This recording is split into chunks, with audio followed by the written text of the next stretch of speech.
नमस्कार साथीहरू, के तपाईलाई कोरियन भाषा सिक्दा शब्द सम्झन गाह्रो भइरहेको छ?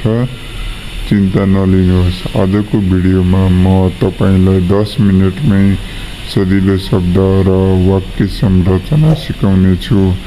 यो भिडियोको अन्त्यमा तपाई 5 आधारभूत कोरियन शब्द र 5 सामान्य वाक्य संरचना सजिलै प्रयोग गर्न सक्नुहुनेछ।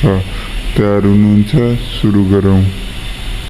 सबभन्दा पहिले आधारभूत शब्द सिकौं। पहिलो शब्द फाप, जसको अर्थ हो खाना। फाप खाना। एक्जाम्पल, छनुन फाबुल मगयो, म खाना खान्छु।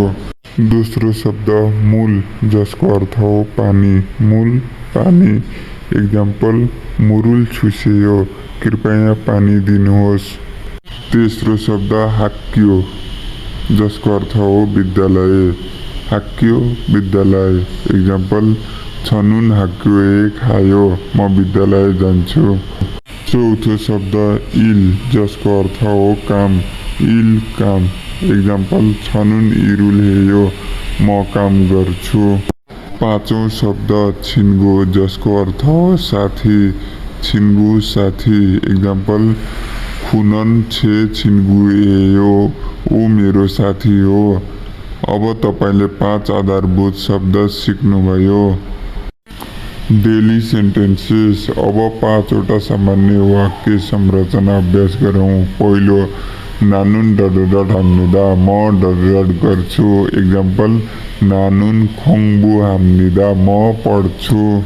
तेस्रो, अदिए खायो, कहाँ जाँदै हुनुहुन्छ? एक्जाम्पल, हाक्यो खायो, म विद्यालय जाँदैछु। चौथो, अल्माएयो, कति हो? एक्जाम्पल, इग अल्माएयो, यो कति हो? पाँचौं, खम्साम्निदा, धन्यवाद, यो फर्मल प्रयोग हो। खुमावयो, यो इन्फर्मल प्रयोग हो। अब तपाईले 5 वाक्य संरचना पनि सिक्नुभयो। अब हामी प्र्याक्टिस गरौँ। म प्रश्न गर्छु, तपाईहरु उत्तर दिनुहोस्। खानालाई कोरियनमा के भन्छ? यसको उत्तर रहेको छ फाप। अब दोस्रोमा जाऊँ। यो विद्यालय हो, कोरियनमा कसरी भन्ने? यसको उत्तर रहेको छ इगसुन हाक्यो इम्निदा। अब तेस्रोमा जाऊँ। धन्यवाद कोरियनमा कसरी भन्ने? उत्तर, फर्मलमा खम्साम्निदा, इन्फर्मलमा खम्सा खुमावयो। चौथोमा जाऊँ। पानीलाई कोरियनमा के भन्छ?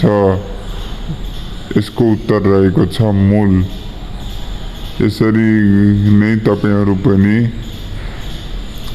सेन्टेन्स गराएर कमेन्ट गर्न सक्नुहुन्छ।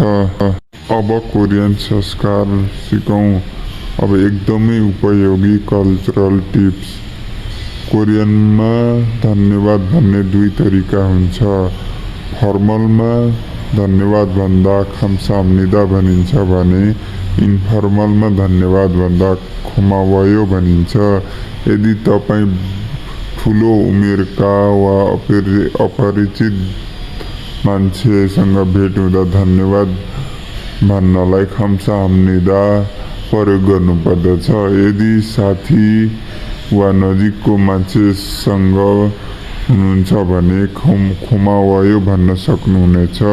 यो फरक बुझ्नु धेरै महत्त्वपूर्ण हुन्छ, किनकि नयाँ ठाउँमा गएपछि कसरी आदर गर्ने, संस्कार गर्ने त्यो जानेको राम्रो हुन्छ।